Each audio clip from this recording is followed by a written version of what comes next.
Why did they cut that?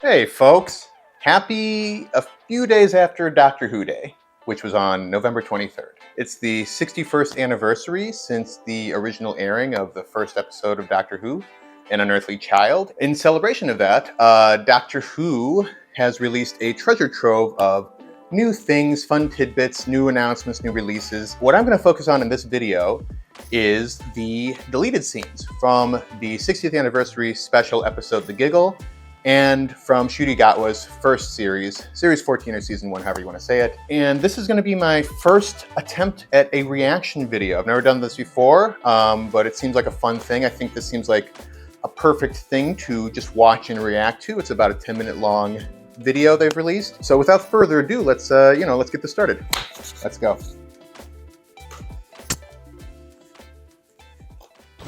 Your grandfather's safe. You've built a security zone at the Chiswick flyover and taken him there. Full protection. Yeah, but it's not just him, is it? I want my whole family safe. My daughter and my husband and my mum. No, I'm sorry, we've all got families, but we don't have time. No. Because how did you know where the TARDIS would land? You've been watching my family, which means you owe them and you owe me. If the world is falling apart, I want them protected. Right now. If we could. Files, Noble Temple Mott. Get them to Chiswick. Thank you. Okay, so that was interesting. You know, I'm not going to wear these on my neck. That's weird. Yeah, that was an interesting scene. I think it was well acted. Donna and Kate Stewart, they were in character. Like their dialogue seemed authentic to their character. I will say I understand why this scene was cut, and I think I would have made the same decision. The reason being, it's interesting. It totally makes sense. Like, if I were in Donna's position, I would be exactly the same way. I would be like, no, fuck that. Get my family safe. Unfortunately, like, even though I would have done the same thing as Donna, it does have a whiff of special treatment for our heroes. Our heroes are getting special treatment. Their families are getting protected, while everyone else in that base, all the other soldiers, like Kate Stewart, everyone else, their families are just being forced to be left, to the wolves, essentially, because the situation's so big. So even though what she does makes sense, and I would do the same thing, I think it just puts that thought in the audience's mind that the heroes are getting special treatment, that they are somehow considered, that Donna somehow considers herself to be more worthy, and her family, of protection than the masses and the commoners. You know what I mean? Which I don't think is how the scene's trying to come off as, but that's just what came to my mind. And that makes me like Donna and the heroes a little bit less, so it's probably for the best they cut this scene. That's my hot take on this. All right, moving on.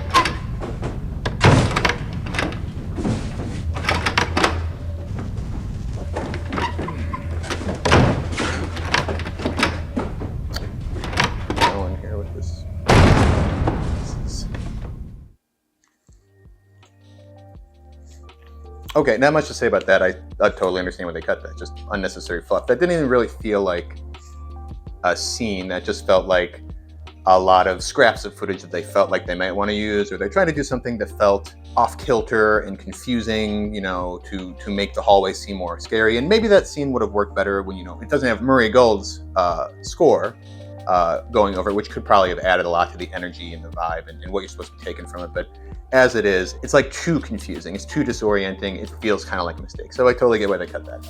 All right, moving on.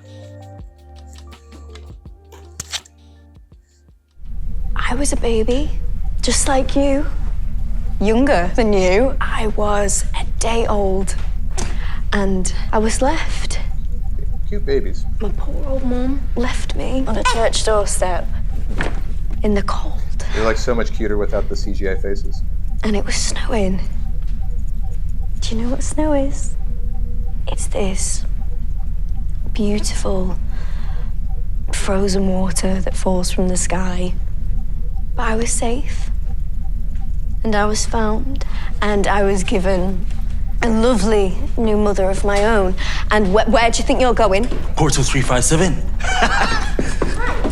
Right. Okay. I'll be back. Okay, well, I hate this episode, as, as I'm sure you know. But that aside, just in the terms of this scene, I feel like I completely understand why this was cut. It's fine. Millie Gibson's performance is fine. She's actually really good at acting off of babies. It's very impressive. But we're just getting a info dump reiteration of information we already know and is also reiterated and hammered home consistently throughout the entire rest of the series. So I totally understand this is superfluous, unnecessary dialogue that is information we're going to get several times over. So, yeah, totally makes sense it was cut.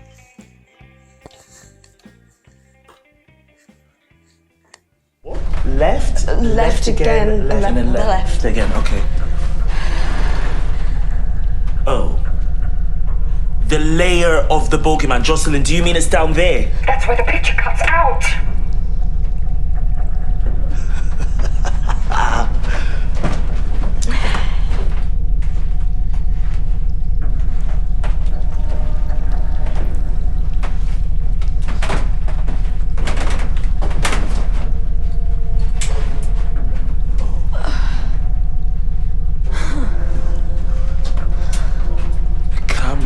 Must be covered. Oh. And this stuff is skin? Why does it keep shedding its skin? Is it in there? It was injured. Hello?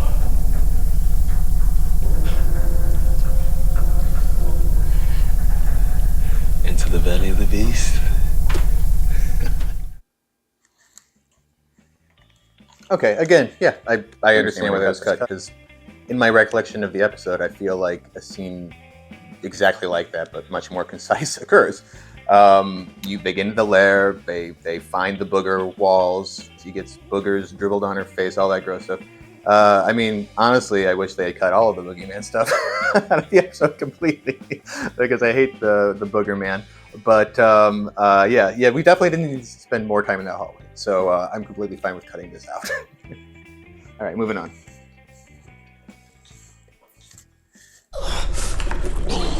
Oh, shit. Yeah, what are you gonna do? He's the new pet doggy, right? Yeah, no, he's a horrific monster who wants to kill people. Yeah, exactly. Yeah, look at what you saved, Doctor. Uh-huh.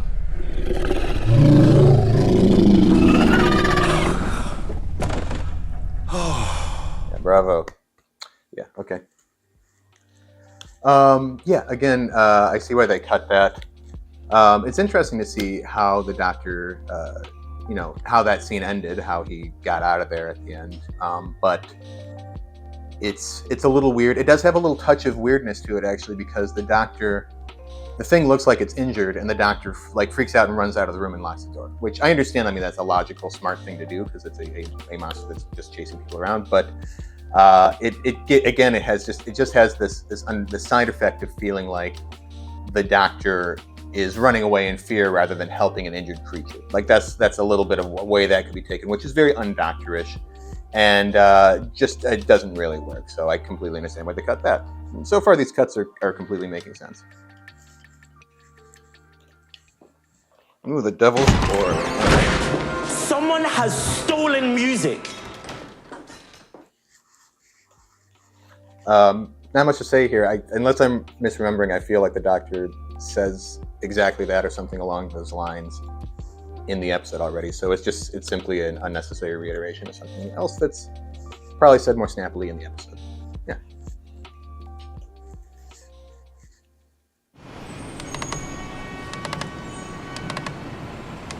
And who was that?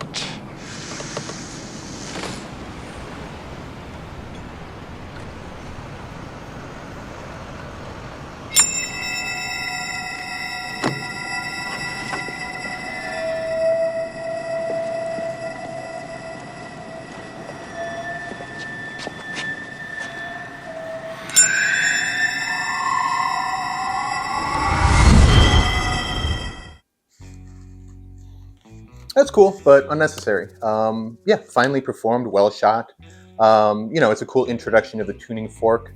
But again, we cut to her hunting the Doctor in the streets using the tuning fork, and the tuning fork is introduced and utilized just fine in that scene. And also, it's a little bit scarier, I would say, if you go from seeing the creature climb out of the piano and then run away in fright, and then you're with the Doctor and Ruby, and you don't see the monster again until she's right there in the alley, right by them. You know what I mean? You cut out the where is she? What's happening? Oh, she's right there chasing them. So having the scene in there just slows down the momentum and lessens the tension of that sequence. So fine scene, but totally understand why that was cut.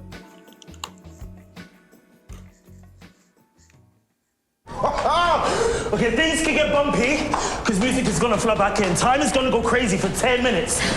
Like crazy.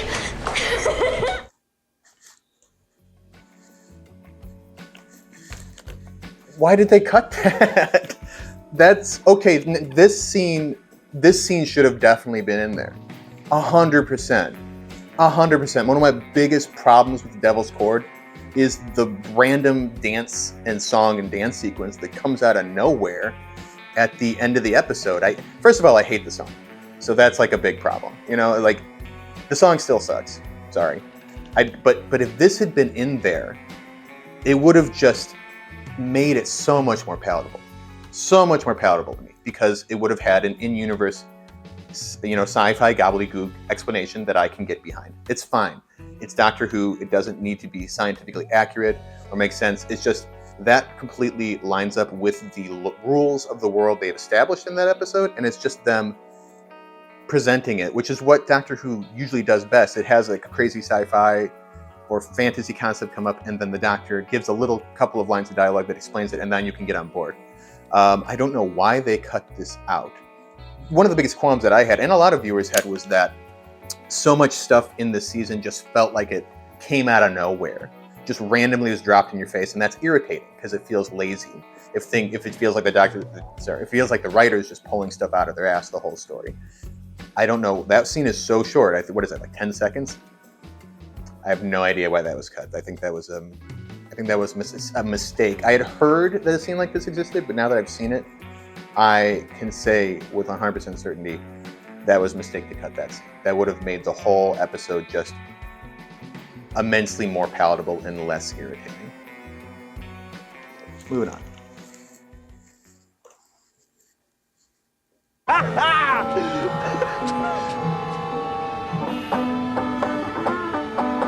Figaro, Figaro, Figaro, Figaro.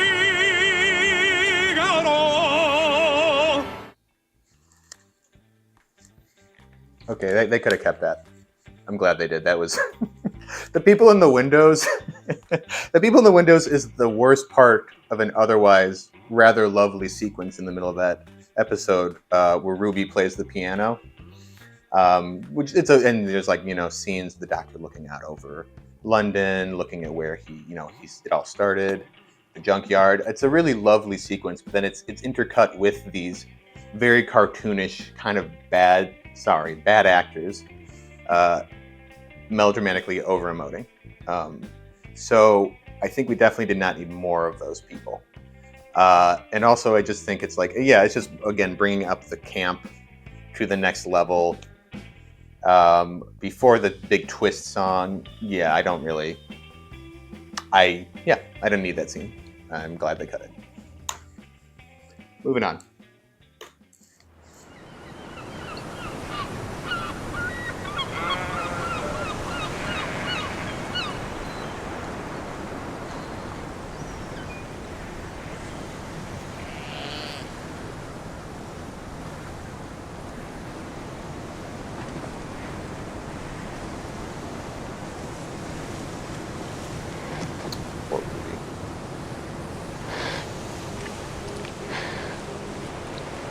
This is truly a miserable situation for her. It's so weird. I'm starving. And I'm freezing. And I can't stay out here all night. But I'll come back. Okay? I promise. My phone says it's November 9th, 2024, so stay on November 9th. Okay? Please don't leave without me. Okay.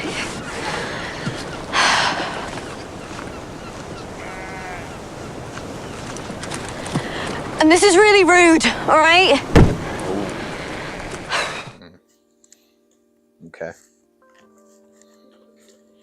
Yeah, again, it's a lovely, well-acted scene. It's Billy Gibson, I think, giving her best performance in the series, which is this episode. It's poignant. It fits.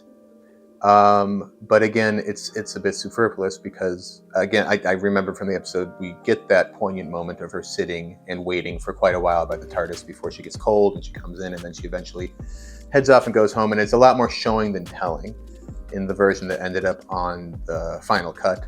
And I think that's a bit more powerful than having it spelled out so much with this dialogue.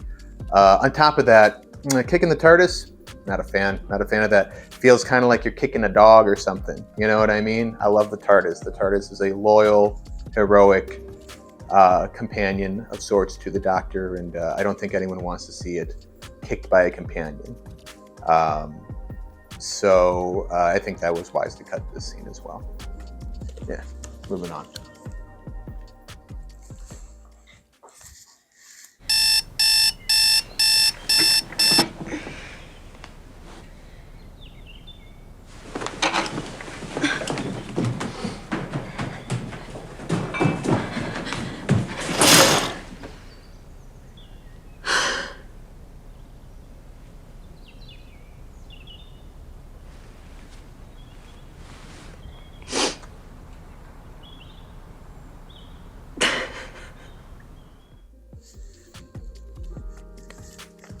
Sad. That is messed up. I'm assuming that's the scene of her the next day after she utilizes the woman to scare the politician guy whose strange name escapes me at the moment. But my guess is that's her the next day. She was guessing that was her purpose. That was the reason she had that woman.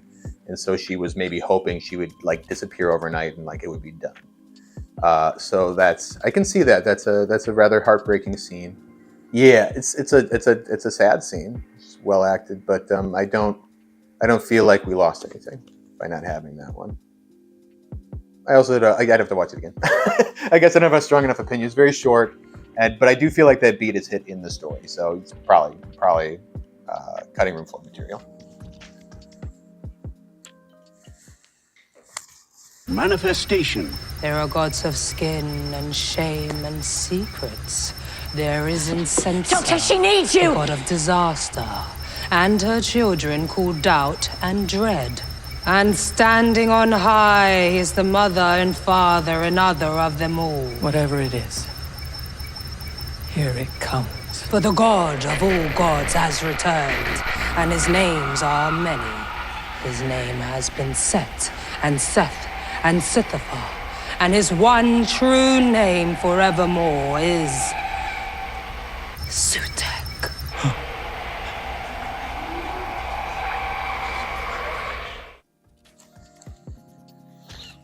So that just seemed like an alternate cut. Yeah, that just seemed like an alternate cut of a sequence that basically plays out very similarly in the episode. It was very odd to watch it without Murray Gold's score over it again. It felt very empty. Also, I don't recall the console room, like the main like unit center being so brightly lit. Maybe it's not color corrected yet or something, or maybe they reshot it with different lighting, or maybe the lighting comes in later and I'm just misremembering. But yeah, that just felt like an alternate cut that didn't have the oomph or the impact of what ended up on screen, and it's also very similar. So I mean, I guess that's all I gotta say about that.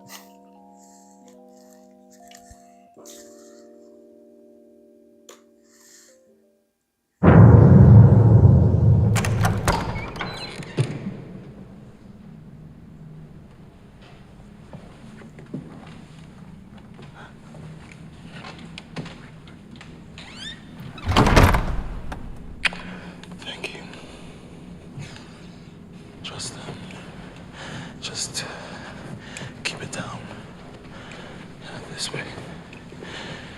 In 2046, the original 2046, there was a great revolution to overthrow the Prime Minister.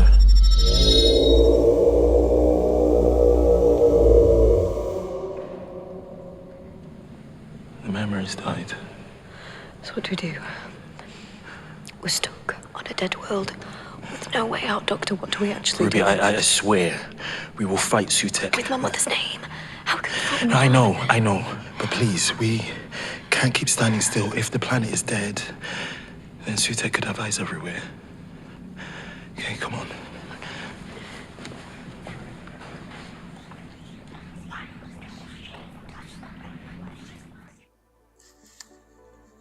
Okay, that was a cool scene. It was interesting to get a little bit of extra context there about what ended up happening to the memory TARDIS, and a slight little bit of info dump world building backstory about the revolution to overthrow the Prime Minister or whatever. But again, this feels very similar to it feels superfluous.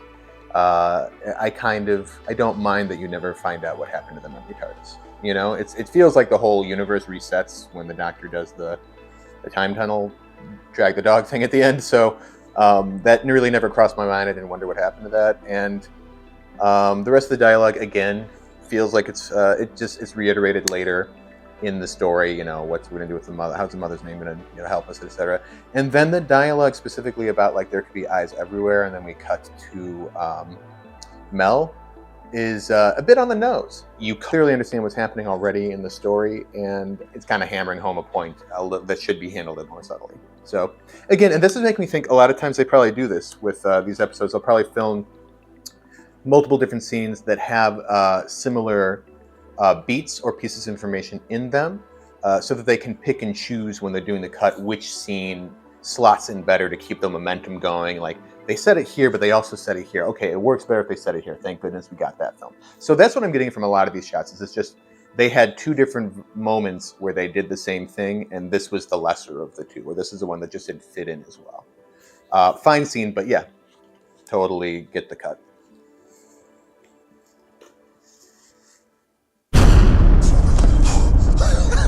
Okay, hold that lever down. What just happened? Law of my whistle. Yes, but what? Did you have that plan since when? Not till now. But if I can get an ordinary whistle and key pitch perfect commands into the TARDIS, it should be primed and ready for action.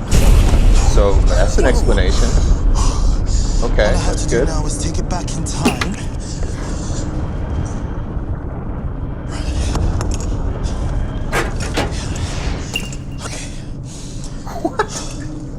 Wait, what? And the lava whistle. What?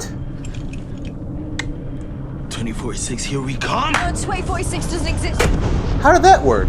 Wait, why does he moisturize? Did you just give that to yourself? Maybe. Isn't that cheating? We are fighting a god. We get one trick once, remember? We also get one song.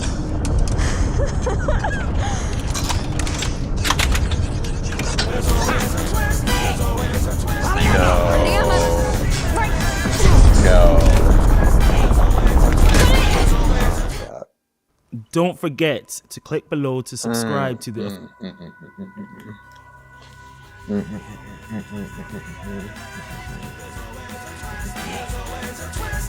No. No. I hate that song so much. I hate it. I have lots of thoughts. That's quite a scene. Oh, there's the last scene. Okay, cool. Interesting. Okay, that was quite a scene. It should have been in the episode, I think, because another big qualm I had with that episode was that there was no explanation as to why, the whistle came out of nowhere. Why does he have it? Why is he so excited about it? How is he able to control the TARDIS with it? It just felt like really, I complained about it. I was like, okay, you introduced the magic, the techie gloves, whatever they call them, the magic gloves and the magic rope, and then there's a magic whistle that just comes out of nowhere. And it just became increasingly like shaky as far as how much you'd establish these before you utilize them to defeat the big bad at the end.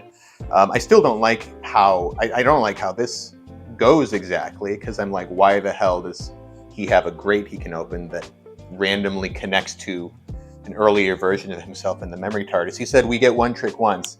That kind of sounds familiar, like maybe kind of like how he opened that earlier after they defeated the of a toy maker, and he got the the mallet out and made a double TARDIS, which is also ridiculous, but at least kind of fit into the whole reality is in flux because of the toy maker's powers thing.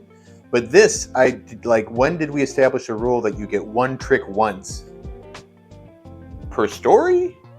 Whenever you're fighting a god? Is that written into the rules? I don't remember that being established anywhere. And then playing the song at the end, it's just all, this is a cascading series of problems with the season that makes that moment not work for me when it really should. Pieces of that scene definitely should have made it to the final cut. Specifically, explanation of the whistle. It's technobabble, but at least you're getting an explanation of how the whistle keys into the TARDIS, and you're getting an explanation of how the Doctor got the whistle. Now, of course, this is a bootstrap paradox that unfortunately opens up a big can of worms in terms of the Doctor's performance and reactions from the moment he got to the whistle in the story until the very ending. In fact, maybe that's why they cut it out, because they're like, this doesn't line up with how the Doctor behaves for the entire rest of the story, once you know that he already knew that he survives to the end. So it's got problems. It's a little clunky. It's a little sloppy, but it is an explanation. So that's it. Those are all the clips that they presented. That was really cool and interesting to watch. I enjoyed it. It's always fun to see a little bit more of the behind the scenes, what doesn't make it, and kind of logic out how or why they did or did not include it. My big takeaway is the vast majority of these deleted scenes were justifiably deleted. The two standouts for me was the explanation that the whole world's going to go crazy with music for a few minutes because it's all flooding back into the world. Totally, it's 10 seconds long. Should have kept that scene in there, 100%. Other one is they should have kept pieces of the whistle explanation scene. It's interesting that the two scenes that I thought should have stayed specifically play into pretty much my biggest issue with the season, which was a lack of explanations. Things seeming to just happen randomly because the writer wanted it to. That is the telltale sign the writing is bad, is when you don't get things properly set up and paid off. So you cut out one essential setup and two essential payoffs. You got rid of things that would have made the season feel more cohesive and logical and satisfying. And that's all I got to say about this. Those are my reactions. This is my first reaction video. I hope you enjoyed it. It was fun to do. It was chill. I just got to sit here and watch Doctor Who and talk about it, straight on. That's a good time. I might do this again, why not? Why not? Please drop your comments in this video. Give me your opinions on these deleted scenes. Do you think that, and your opinions of my opinions. Do you think I'm off base? Do you think it's always a twist at the end is a work of genius and I'm completely tone deaf? Do you think that they should have kept Millie kicking the TARDIS? Do we need more Booger Monster in the Babies episode? Let me know. Let me know your opinions. We'll all learn together how cool these deleted scenes were. But yeah, that's it. That's all I got to say for this episode. I look forward to seeing y'all in the near future. And until next time, Kay, signing out.